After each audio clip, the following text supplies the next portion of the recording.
Hello, ladies and gentlemen, and welcome to the epic finale of this series of exposing the delusional Hunter Reynolds.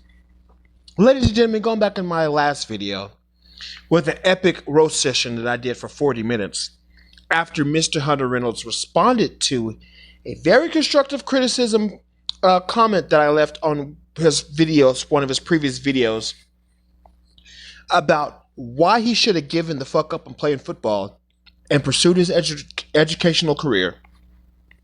He lied to me and told me that he got a degree in economics when he was in Michigan on a scholarship. Then come to find out last video that he barely made it. He barely graduated and got his graduates in economics because he bitched out on his schooling to try to make a fraudulent dream come true to make it to the NFL, which, like I kept saying, was never going to happen for Mr. Hunter Reynolds, was never going to be in the cards for Mr. Hunter Reynolds, and how he needed to give the fuck up and hang the pads up and pick up a notepad and get his motherfucking college degree. He did do that, but barely. And he didn't even do that in Michigan.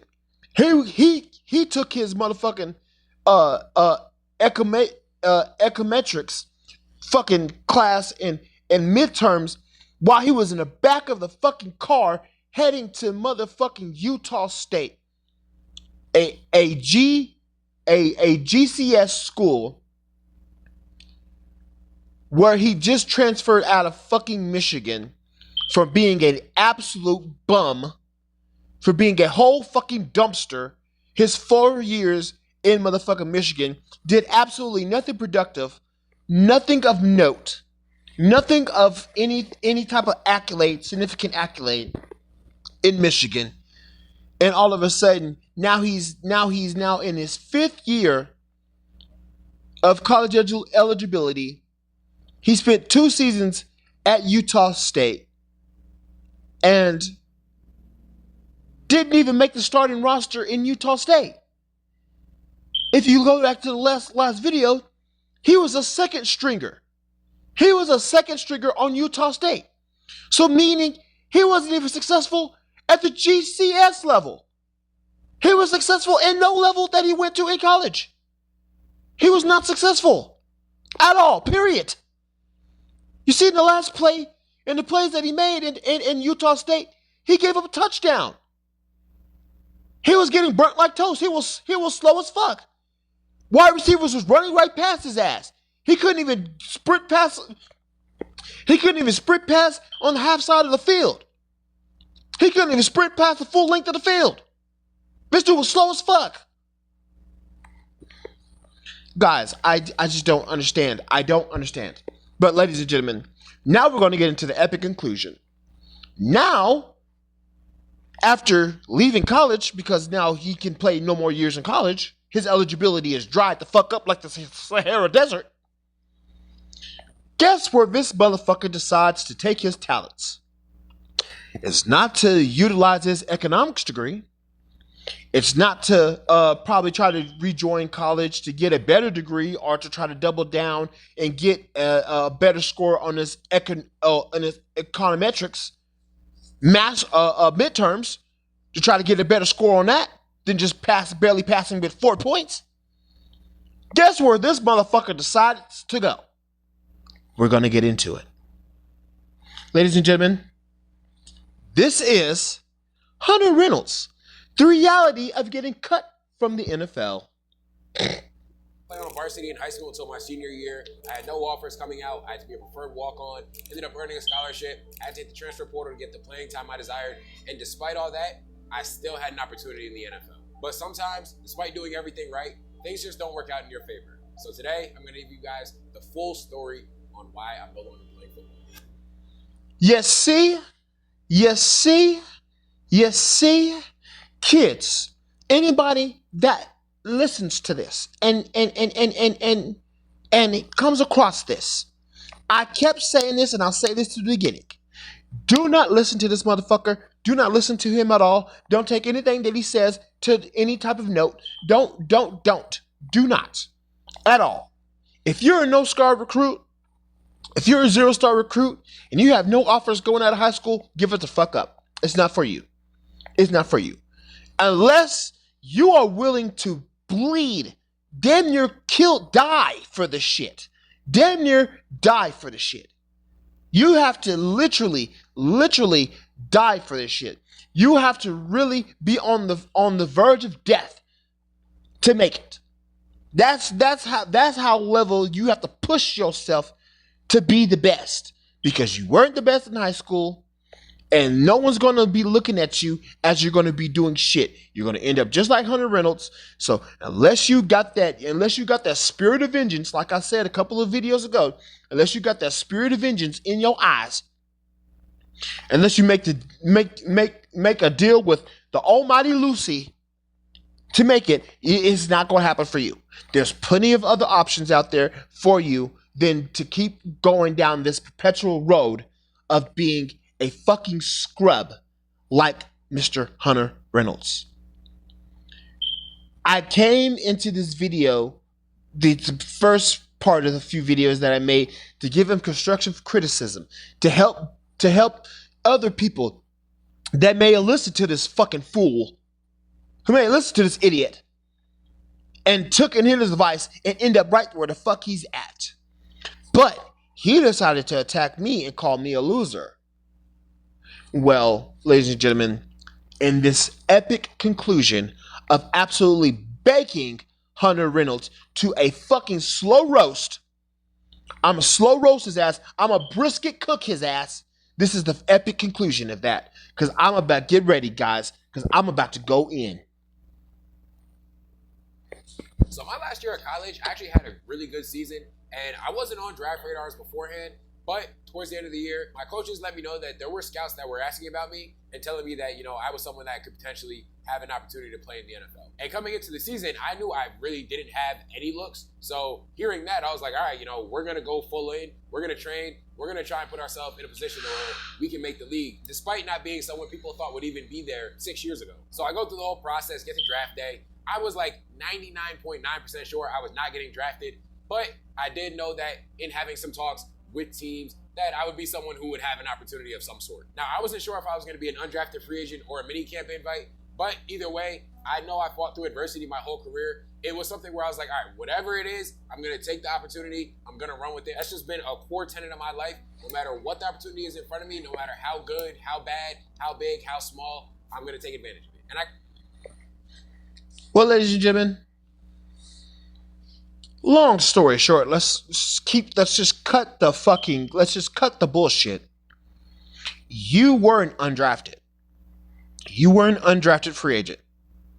You got a mini camp invite, which is the same as you being a fucking walk-on at Michigan. So time and time again, the universe has kept telling your stupid Mark ass to give it the fuck up. It is the Joker cards are sitting here laughing at your fucking ass. The tarot cards are just continually putting you in a dead end. Your palm readings have come back inconclusive. You cannot and you will not ever make it. And yet your dumb ass still continues, I faced adversity all throughout my college career. And you didn't thrive through it. You didn't thrive at that adversity.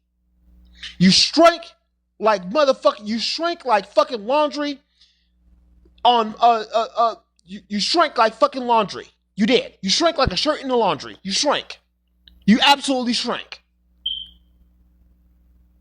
Got a couple rookie minicamp invites, and I decided to take one with Tampa Bay. Now, they didn't have a ton of safeties under contract, and they hadn't drafted a safety that year, so I felt like that was my best opportunity to get signed. So for those of you that don't know what rookie minicamp is, it's basically 3 days of practice, so all the draft picks, all the undrafted free agents, all the guys trying to get signed, they're all there basically practicing. So day one, we have a few meetings and everything, and you get the playbook. Now, the playbook, this is not like high school, this is not like college. Usually you get like 1 or 2 things in an install. No, we had like 10 different coverages, 4 different personnel groupings, numerous blitzes and everything like that we had to learn literally by the next morning. And mind you, the day starts at 6:30 a.m. So you're literally cramming all night, and it's like, do I choose sleep or do I choose to learn these plays? You choose to learn these plays. You choose to learn the plays. Because your ass, yet again, still for some fucking odd reason, yeah, you went undrafted. Okay, so I was wrong. You did go undrafted. But still, regardless, that is still, you're still a walk-on compared to where you go undrafted, where you get a minicamp invite, which is you are borderline on that. You went undrafted. No one gave your ass a fucking look. No one cared about you. No one gave a fuck about you. No one gives a fuck about what you're going to do. No one cares about what you can contribute. No one gives a fuck. Fuck. No one gives a fuck. Because you're not shit. They got motherfucking tons of motherfuckers who are drafted already, who are drafted in the 1st through 7th round. You said they didn't draft a safety that year, so there was a chance for you to excuse me, guys. This motherfucker is literally boring me to sleep with his motherfucking, oh my God, with his motherfucking self-aggrandizement. This dude is such, this dude, listen, guys, I keep saying this and I will continue to say this. Don't ever be him. If you are a 0-star recruit and you're looking for somebody to look up to, look for somebody to take advice from, it is damn sure not Hunter Reynolds. Like I said in the previous videos, you want to listen to the motherfuckers who actually made it. You want to listen to the motherfuckers who went from your position, went from Mr. Hunter Reynolds' position, and actually grinded their asses off and made it. But going back to what he said, learning the playbook, yeah, motherfucker, there's no time for sleep for you. You get a whole bunch of pot of coffee and chug some Red Bull mixed with 5-hour energy. You should be on the verge of having a goddamn heart attack. Just stay awake. All right? Take some Adderall. I don't know what the fuck you got to do, but you already know. You already know. Cram, cram, cram, and slam, slam, slam that playbook. Now, I was someone that never really had issues learning a playbook, so after the first night, I felt pretty confident going into the next day that, all right, if I'm quizzed on something, I can get it. If I'm on the field, I can make all the checks, I can make all the calls, I'll be fine there. Tears make the game. What we've learned from making you online. Shut up. I'm on the field, I can make all the checks, I can make all the calls, I'll be fine there. So I wake up for the first morning, I'm feeling good. I'm feeling ready to go. My body was feeling the healthiest it's probably felt in a while. Mind you, I had tendinitis in both my knees, still do. So I was like, all right, I'm good there. I'm good on that front. I'm good mentally. Like, let's get it. So we go to the... So the motherfucker still has tendinitis. He still has tendinitis. But back a couple of videos ago, he said he took that small break when COVID happened and the COVID shutdown where they canceled the season. He took that small little mini break to get a fluid injection, fluid secretions, to get that fucking fluid injection to pull that fluid out of his fucking out of his leg to remove his tendinitis and to lower his tendinitis. And so you mean to tell me you were playing with tendinitis all the way through Michigan, through your final year in Michigan? You're playing with tendinitis your final 2 seasons in Utah State, and now I'm going to be an undrafted bum, now back in the NFL level at the bottom of the goddamn totem pole with tendinitis in your knees. Guys, I don't know. Is this guy mentally all there?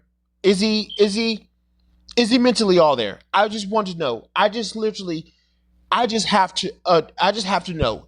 Like if this dude suffers from any type of mental disorder, then I take back all the harsh criticism that I have, because obviously this guy's not right. He's not mentally stable. He's not mentally well. Okay, he needs to have a full mental evaluation where he can come to me, who has a degree in psychology, knows the human brain, because you could see signs of just narcissistic, like, can't grasp reality. And that is a huge mental mistake. That is a huge mental block and a huge mental setback that will cause you to continuously do shit constantly.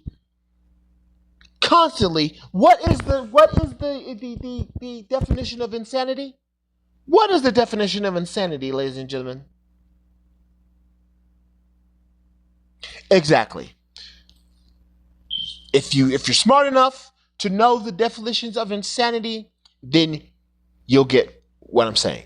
If you have a mental block, or there's nothing going on in your brain up there with the electrodes, the electrons, the neurons in your brain are not reaching, you know what I mean? They're not reaching any type of, there's nothing going on up there.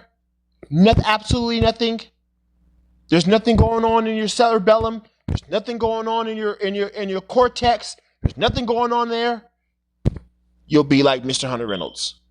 First meeting, coach is quizzing us on stuff, taking notes, doing well, getting all the questions right. Then we go to special teams meeting. Now, I knew as someone who was not drafted, who was not even an undrafted free agent at this point, that special teams was going to be my calling card if I was going to make the team. Like, I would have to be playing it. So, of course, I'm taking just rigorous notes. And for you young guys out there, that is going to be one of the biggest hacks I can give you in football. Please just take notes on every single thing. It will help you remember stuff, because if you forget stuff on the field, I ain't gonna lie, you're cooked. But we get done with meetings, head to walkthrough. Walkthrough's pretty calm, pretty simple.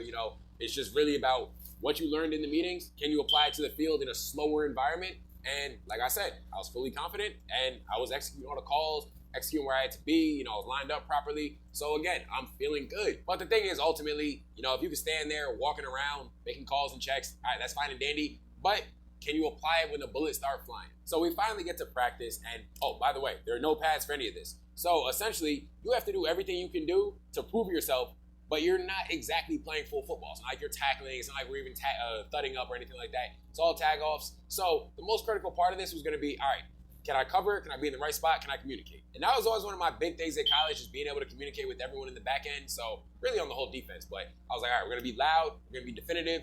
Even if I don't necessarily make the right call, which I'm not anticipating, I'm just going to make a call. That way we're all on the same page. We're all locked in. We're all doing the same thing.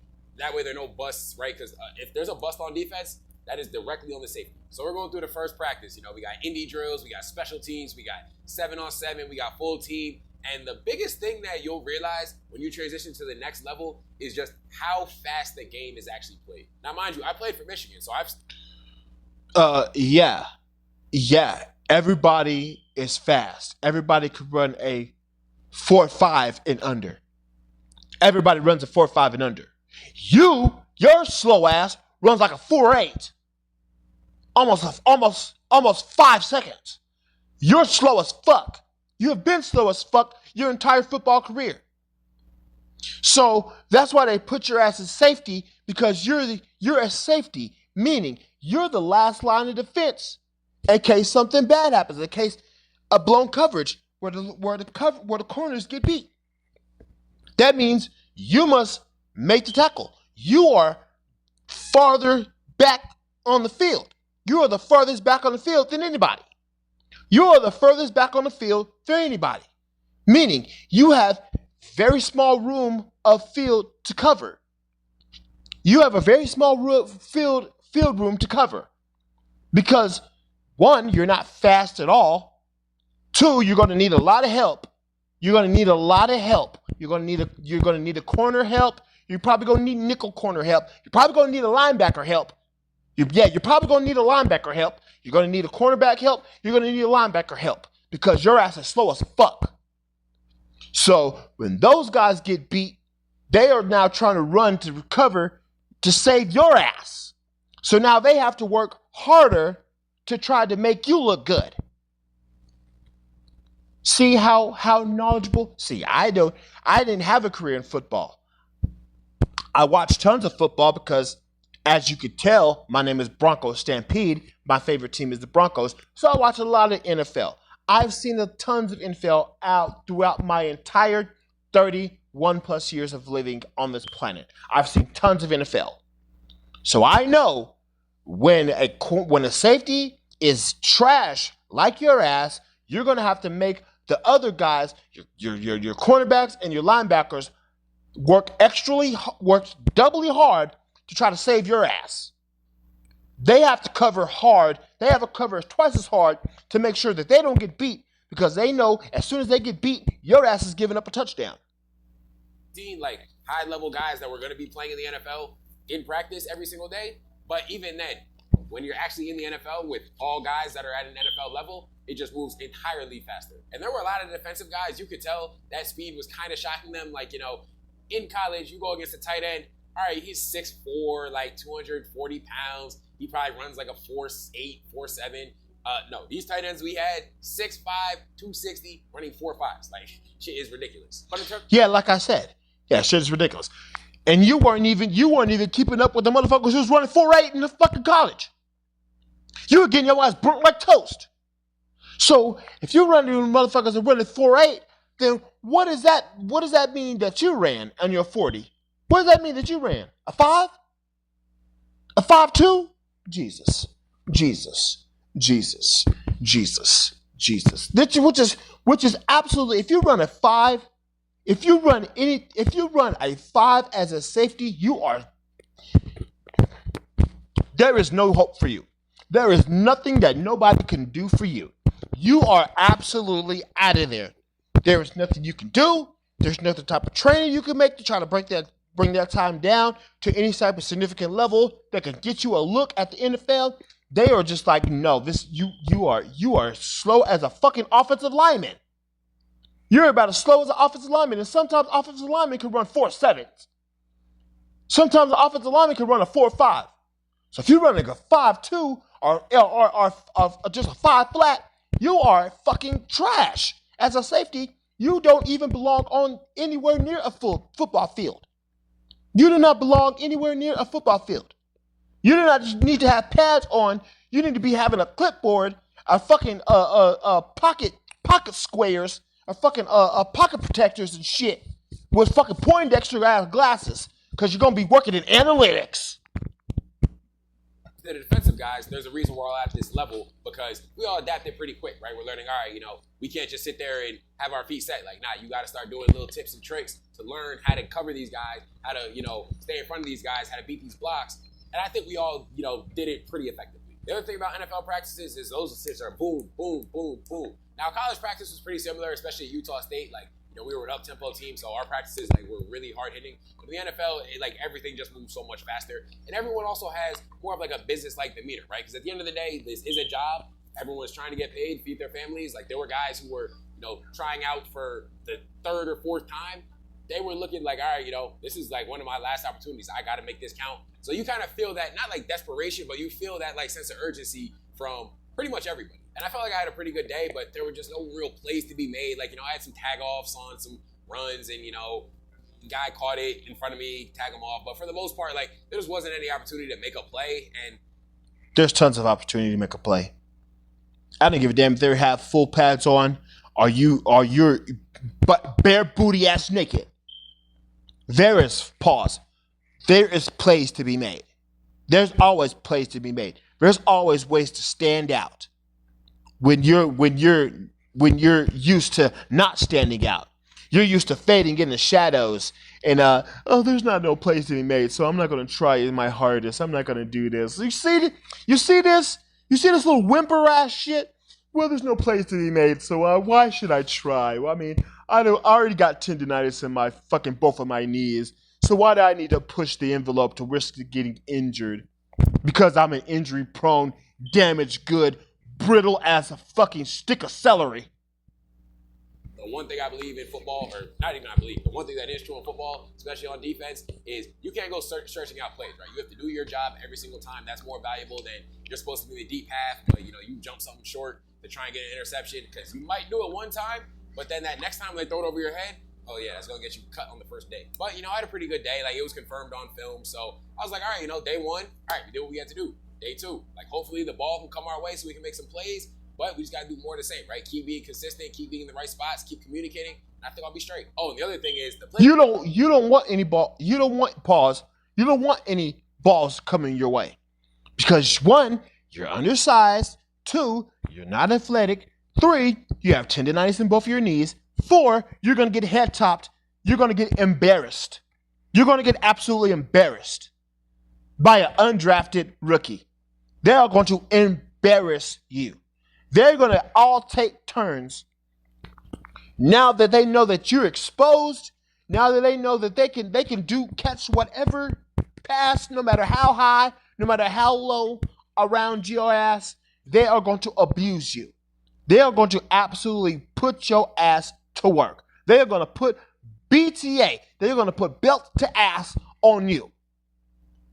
So that is the last thing you should want because you're worried about missing a play and a ball sliding over your head and getting cut that day. Well, motherfucker, you get head topped in the middle of the fucking end zone. Somebody catches that ball over you, keeps their feet and runs into the end zone. You'll be cut then there. You'll be cut right then and there. So there's really no saving grace for your ass. Whether you try to make a play on the ball, you ain't gonna make a play. You're not gonna make a play against these guys. You're not gonna make a play. Your slow ass, your sluggy ass, your tortoise ass is not gonna make a play.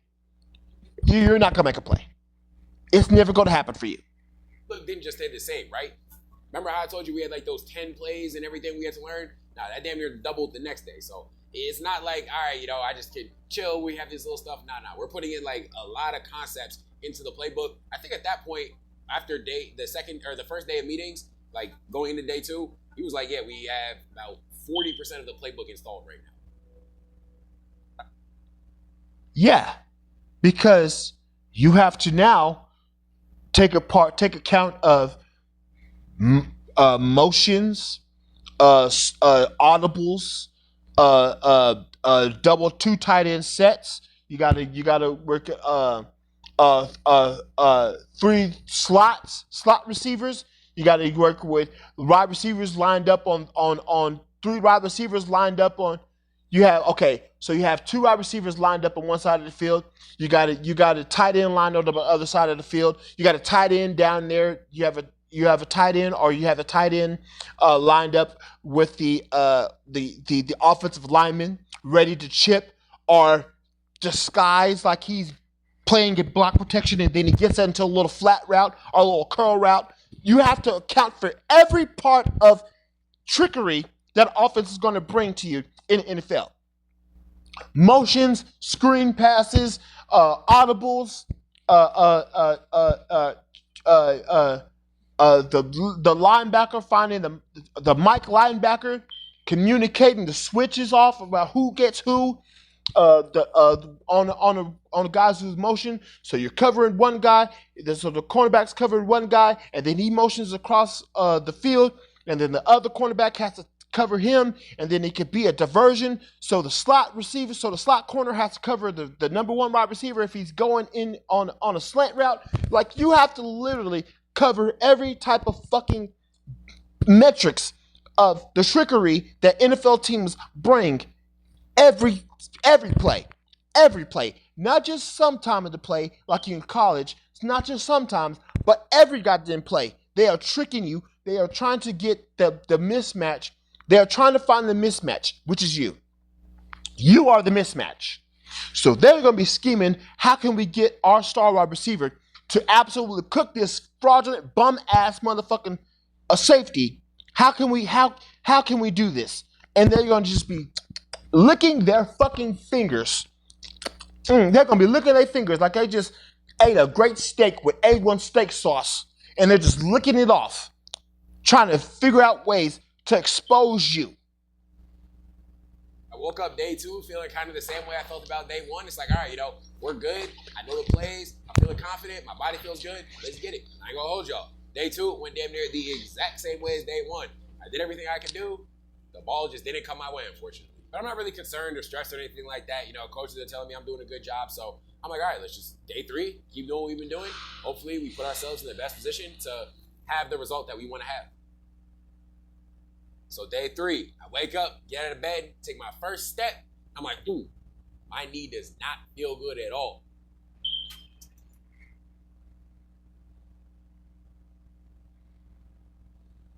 I use DraftKings. My knee does not feel good at all. Damaged goods. Damaged goods. Like I said previous videos, he should have given this shit the fuck up his second year. He should have told the coaches, listen, like I said, I know that, you know, I'm not progressing. I'm not going to be in any part of your game plan.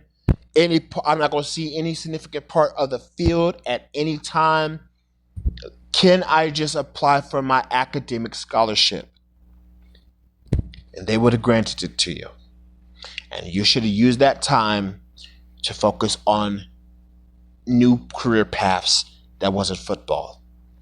But your dumbass just continues to keep going, keep pushing. The universes keep telling your dumb nothing going on in that motherfucking brain whatsoever. Ass. Just nothing but air and space. Like I said.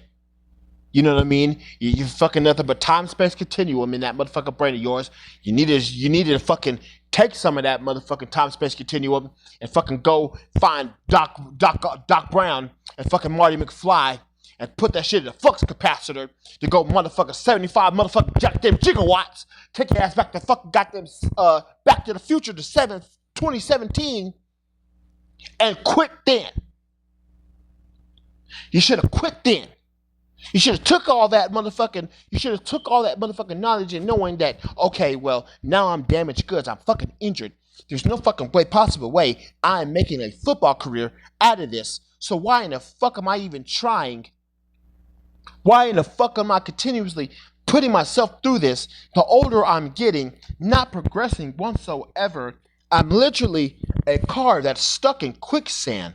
Every time I try to rev my engine and rev my tires, I'm sinking further and further into the sand. Now I'm completely submerged. And I have no other option but to suffocate and breathe in this sand until I'm done for. Like I said, I had tendonitis. Now, it wasn't like a structural damage thing, but it felt super stiff. I was like, fuck, this is not what I need right now. Luckily, no, not luckily, but I had been dealing with it for the previous 4 years. So I was like, okay, I know kind of what I have to do to put myself in the best possible position to feel good going into practice. But I was like, fuck. Like, I kind of messed with the mental a little bit. So when we got done with meetings, we had some time to eat. I was like, all right, let me eat real quick. You hear what he's saying? Kind of messes with the mental. How many times has he said that? It messes with the mental. Didn't I tell you that this guy was Moby Dick all throughout college? In Ann Arbor, Michigan, he was hanging his head. Oh, what was me? I didn't put in the work and no one's giving me an opportunity. Oh, what was me? Oh, oy vey. Oh, God. Oh, what am I going to do? Looking ass. That's what the fuck he was doing. You don't have a strong mental. That's why I said there's something wrong with him mentally. There's something wrong with him mentally, and not in a good way. Yes, in order to be a 0-star recruit, you have to be psychotic. You have to be an absolute psychopath. You have to be on the verge of being goddamn Jeffrey Dahmer to make it. But fucking shit. I mean, you have to cannibalize. You have to literally cannibalize in layman's terms. You have to cannibalize everybody that is your competition. Going all the way back to high school. But you don't have that cannibalistic mindset to eat the face of your opponent. So, what is the next option? To be mopey. To be down in the dumps. To be, what's that, damn. What's that chick's name? What's that chick from SNL? The Debbie Downer. Yeah, you got to be Miss Motherfucking Debbie Downer. I didn't even talk to anyone. Like the whole time, we've been chopping it up with all the players, getting to know each other, cool dudes. But I was like, yeah, I can't even talk right now. Eat some food, go right to the training room, start doing my long warm-up process. So eventually practice rolls around. I'm feeling good enough, right? I'm like, all right, I felt worse than this, literally played in games, feeling worse than this. So we can thug it out. We'll be straight, man. Day 3, we can't let it affect us. I know at this point I'm mentally strong enough to, all right, the body not feeling the best, that's not a problem. We got to be sharp in the mind, and we'll make it shape. Then we get done with practice on day 3. And it went just like days 1 and 2. So as we're breaking it down, they're kind of explaining how the process works. And you kind of know it going in, but the one thing about the NFL is it is truly a numbers game, but you're not necessarily just competing against the guys at your own position. Because the offseason roster can only have so many people. So let's say a team has 4 open. Yeah, it's a 90-man roster at the beginning of a camp. They cut it down to 53. That means for you weak-ass motherfuckers, you bottom of the totem pole ass motherfuckers like Mr. Hunter Reynolds, your ass is never going to see any type of impact because they don't prioritize you. You're not a priority to them. Just like you were not a priority in Michigan. Just like you are not a priority. Excuse me again. You were not a priority in high school. You were not a priority in college. Now you're not a priority as being an undrafted motherfucker now at rookie minicamp for the Tampa Bay Buccaneers. You are not a priority to Todd Bowles. You are not a priority to him. You are not of any type of priority whatsoever. Slots, that's 4 open slots for everyone that's competing for it on the entire team. And the other thing is, a lot of coaches, they're not necessarily the ones making these decisions, the player personnel people. So as we break it down to safeties, he's like, yo, I don't really know what's going to happen. I think all you guys... No, it was Bruce Arians. I think it was Bruce Arians at that time. But Todd Bowles was his defensive coordinator. It was, I think at that time he was at Tampa Bay, Bruce Arians was still the coach. I don't know if Tom Brady was still on the roster or did he just freshly retire? But I think Bruce Arians was the coach, and I think after this little experiment, Todd Bowles became the coach. But Todd Bowles was still the defensive coordinator, so I was right to say, well, you were no priority to Todd Bowles, because Todd Bowles don't give a fuck about you, nigga. He can give 2 shits. He can't even remember your fucking name. He don't care.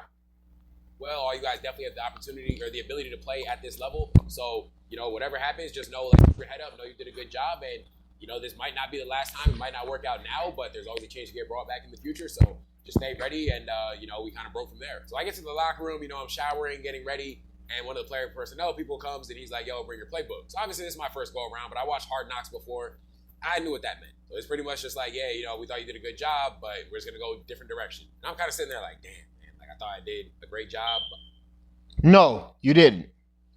See, the NFL, like I said in my videos prior, like I said when he spent his 4 years in Michigan, the coaches should have sat your fucking ass down and told you, the coaches should have told you in Michigan to bring your playbook. Go ahead, bring your playbook. Go ahead, come on, bring your playbook. Go ahead, bring it. Come on. Because it's not happening. I said this. I'm Nostradamus when it comes to this shit. I mapped out what just happened to this motherfucker and what continues to happen to this motherfucker. I mapped it out videos ago. Guys, y'all can watch every single iteration of this 5-part series of me absolutely breaking down every mistake that this nigga made to lead him up to this point. Now, he has to wait until he goes to the NFL, and now he has to hear it from an actual coach. Somebody who has the balls and now has to make the tough decision to say, listen, motherfucker, you are ass. You are trash. There is no hope for you. Like, what the fuck are you doing? Like, why did you even continue? Why are you even here? Like, what the fuck? Why? Like, I'm looking at your film. I'm looking at your film in high school. I'm looking at your film in college. I'm looking at your film of what you're doing here in rookie minicamp. I'm looking at your film of what you're doing here in before training camp begins. I'm looking at this stuff and I'm like, why in the fuck are you continuing to show up? Bring your playbook. Listen.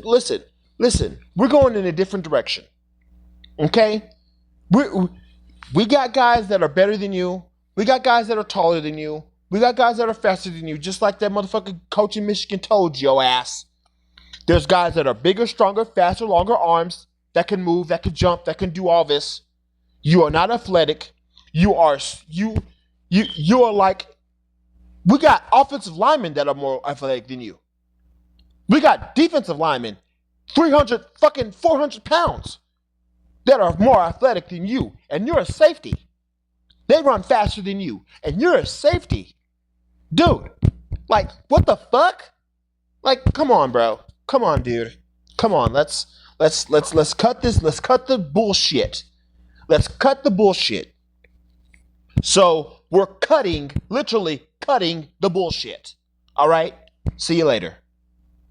But unfortunately, it just doesn't work out sometimes. And when you give your best and it's not good enough, like, that shit kind of hurts a little bit. Like, I listened to 120,000 minutes of music last year. I did not even listen to a single minute of music on that plane ride. Like, I was in straight silence the entire time. My DC safeties coach from Utah State, Ephraim Bonda, he was actually the Brown safety coach, just got named there that offseason. So he's like, yo, let me know how it goes and everything. So I'll call him afterwards, talk to him. He's like, yeah, the big thing is probably, one, the tendinitis definitely cooked you, and two, just your age, all right? Like, football's a young man's game. I was 24, 6 years of college.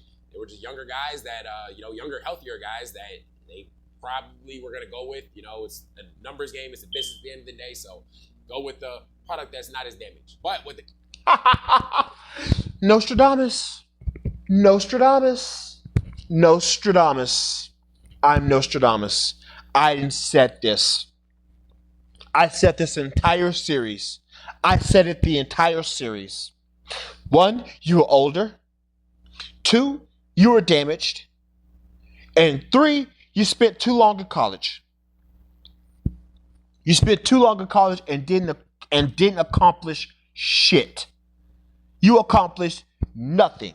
So, ladies and gentlemen, when I say don't listen to this fucking stupid ass, dumb, dumpster juice ass dude, or you're gonna end up just like his motherfucking mediocre ass. Now you see. I went through all the chronicles of every mistake that this weird ass dumpster juice ass nigga made. I've beaten this point up. I've literally smashed this piñata to bits. All the candy has now been dispersed to all the greedy little children. There is nothing more that I need to say. I will let this video play out because it's pretty much already over, just like his football career. He did tell me was, if someone goes down, there's a chance, you could be one of the guys we bring back. So just make sure you stay ready. So I'm doing everything to stay ready. And then my agent hits me and he's like, yo, there's some XFL teams. They want you to do the combine in a few weeks. They're pretty interested in you. So in my head, I'm like, yo, I literally just had my pro day. How are these numbers not good enough? Like, why do I got to pay $250 to do all the drills that y'all literally have the numbers and film of me just doing? But it ended up not even really mattering because I got turf toe like literally a couple days after that. So I told him, I was like, yeah, I got turf toe. Like, that shit's hurting me. There's no chance I run a good 40 right now. As good of a 40 as I ran before. So like, yeah, just tell them go off those numbers. They have the film and everything. That should be good. You could trade on this. This is Kalshi, a regulated exchange where you trade on real-world events. Each question has 2 sides. Yes. Don't go off those numbers. They have the film and everything. That should be good enough. So I don't think... I'm sorry. I lied. So, now that you're cut, you're now at the... Well, do you see the repetitory... The repetitory nature, the revolving door that he's gone through? JV in high school, bottom of the toilet pole in high school. Went to a Power 5 school as a preferred walk-on instead of going to JMU, instead of going to Utah State, instead of going to SMU when he had the opportunity to be a preferred walk-on at a lower tier school, so he can build up a resume to probably potentially make his way to a Power 5 school. But it wouldn't be no Michigan, it wouldn't be no Auburn, it wouldn't be no Alabama or Georgia. It'd probably be like Wyoming or Nebraska or Colorado, teams that'll suck ass and are never going to do anything, but you'll have your shot there because you put enough film on tape, and probably somebody would have looked pity on you and been like, okay, well, he did play, but you know what I mean? You weren't a starter there, so you were a backup in Utah State. So really, there was no hope for you at all to begin with. But if you would have spent those 4 years at Utah State to begin with, you probably could have cracked the starting lineup as a safety if you switched positions when you first came out of high school and switched positions to safety. If you would have joined the track team in high school to boost up your speed so that you're not running a goddamn 4.5 or 4.8. You know what I mean? Or something that slow like a tortoise you are. If you would have done that, you would have maybe had a smidgen of a shot. But now, all of a sudden, XFL wants you to work on their combine and redo the drills, and you get a turf toe. So you're not only old, but you're constantly injured. You are literally destroying. You are destroying. Who is a good punter, but is he a great punter? I mean, who's a good field goal kicker, but is he a great field goal kicker? No, not in the slightest.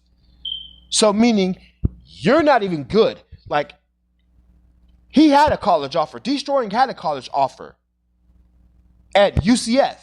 He chose to abandon that to start a YouTube career. Your dumbass, your fraudulent ass, now, without taking an opportunity to make it to the XFL, to do the combine, to actually prove to them that you're actually worthy enough for them to even give you half a shot, you're not even going to make it. Let's just say if you did go to the combine, you didn't get turf toe, you weren't damaged fucking goods. Let's say if you did go to the combine and do that, guess where you'd be on the XFL roster? A second stringer. You wouldn't be a starter. You would be a second fucking stringer.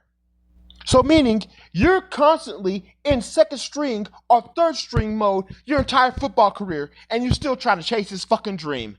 Nigga, oh my God. Oh my God. Your mom or dad, is your dad in your life? I don't know. Hopefully there was, because if there was a dad in your life, he would have told you the hardcore truth in your freshman year or your sophomore year at Michigan. He would have said, son, listen, I love you. You're my son. Would I absolutely love it for you to make it to the NFL? Yes, because that's something I can brag about. But you know what I can even brag more about is that my son got a college fucking education, and he's now head leading at his firm at a law firm, or he's just made partner in his business in his business company, or he made his own business company and he's a multi-millionaire. That's what you could be proud of, not just fucking holding on to a football dream. There's other ways to make it. There's other ways to make it, to make your family proud. But no. You're injured, damaged goods. You waved off the XFL because you thought you were better than the XFL. You thought, oh, well, I already did this. I already did the drills and running all this stuff in the Tampa Bay Buccaneers when I was just the bottom of the totem pole. Nobody gave a fuck about me, ass motherfucking undrafted player. So my numbers should be good enough for me to make it to the NFL, to XFL. No, nigga, they weren't. That hurt me too much. I think they understood. And he's like, yeah, but there are a couple teams that are like fucking with you heavily. So I'm like, all right, go to the XFL, ball out, get some film. try back to the NFL next year. Then a month goes by and he tells me, yo, DC, they actually want to bring you in for a workout. So I'm like, all right, go there for a workout. Let's do it. Like, I'm smooth, right? I know I'm still in good shape, still moving, still been training. Like, I'm ready for this. And then 2 weeks before the workout, the XFL shuts down all operations. So I'm sitting there like, fuck, man. Like, what the hell? This is, of course this is how things transpire. Like I said, I control the controllables. It's fully out of my control. But it doesn't mean you still can't be a little frustrated by it. So at this point, it's like, all right, the NFL, I don't know if I'm going to get that call anytime soon. The XFL, it shut down. I'm doing a bunch of high-intensity training. The one thing about it is, especially, the way my body was, how much football I played, in my entire college career, I'm like, yo, I don't know how much more of this I can keep doing. So then one day, I'm doing some field work, and I just feel something in my Achilles. Like, it does not feel right. So it turns out I had Achilles tendonitis, and I'm sitting there thinking like, man, it's 100% because, obviously I'm working out damn near not every single day. Like, I had a very set routine, obviously smart, taking care of my body, but at the same time pushing myself, getting better. And it's just kind of one of those things where all the wear and tear I've had over the course of my career, like, I felt like it was starting to catch up to me. So I'm rehabbing it. And the one thing about rehab when, you're kind of in the real world is it is infinitely different than the rehab when you're at college. Like, University of Michigan, we were literally spoiled. We had everything. Utah State even, we had way more stuff. So I'm sitting there like, fuck, man. Like, I got to buy myself a stim machine. I got to buy myself heating packs and all that stuff. I was like, man, I don't know if I keep doing this. And then as the days and weeks went on, I was kind of like, you know what? I just don't have the same desire to do all the stuff required to get my body ready to play that I had to do. And I'm like, like, I can look back at my career, happy with how it turned out. I can put my head down every night on the pillow knowing that I gave everything I had. I wasn't even supposed to be in a position of where professional football and pursuing that was even an option, right? Like, I did not even play on varsity my junior year, had no scholarships, was a walk-on. So I'm like, if I could go from all that, have an opportunity in the NFL, you know what? I can live with that. So I didn't have... Of course. What you should have fucking done, like I keep saying, you should have fucking done after your sophomore year in fucking Michigan. You should have had this grand epiphany that you have now. But you were so arrogant thinking that you were somebody when you were nobody. You are a nobody. And now your football career is over. You're retired from football. That's what he's going to tell you, ladies and gentlemen. He retired. Yes, I watched this video. He retires. So, do not listen to this fucking idiot. Do you understand me, kids? Whoever comes across this, do not listen to this fucking scrub. You're going to end up just like him, wasting years of your fucking life, not accomplishing shit, now have to settle to try to make a YouTube career when you're not even getting any emotion in that. You're not even getting any emotion in that. Yeah, you got 50,000 subscribers, but that is the minuscule scale. That is fucking minuscule scale compared to all the other football creators channels that are on YouTube. Endless football creator channels that have hundreds of thousands, millions of subscribers. You are at the bottom of the totem pole at YouTube. Trying to make that work. Nigga, delete your channel and go fucking try to get a fucking work. Get a J-O-B. That's what you need to fucking do. Okay? You fail at everything you try. You failed at everything you tried to do. You failed. So, just give it the fuck up. And you finally gave it the fuck up, like I told you to. But now, you're looking back at it, 7 years that you fucking wasted of your fucking life not accomplishing shit. Fuck out of here. Bronco Stampede out.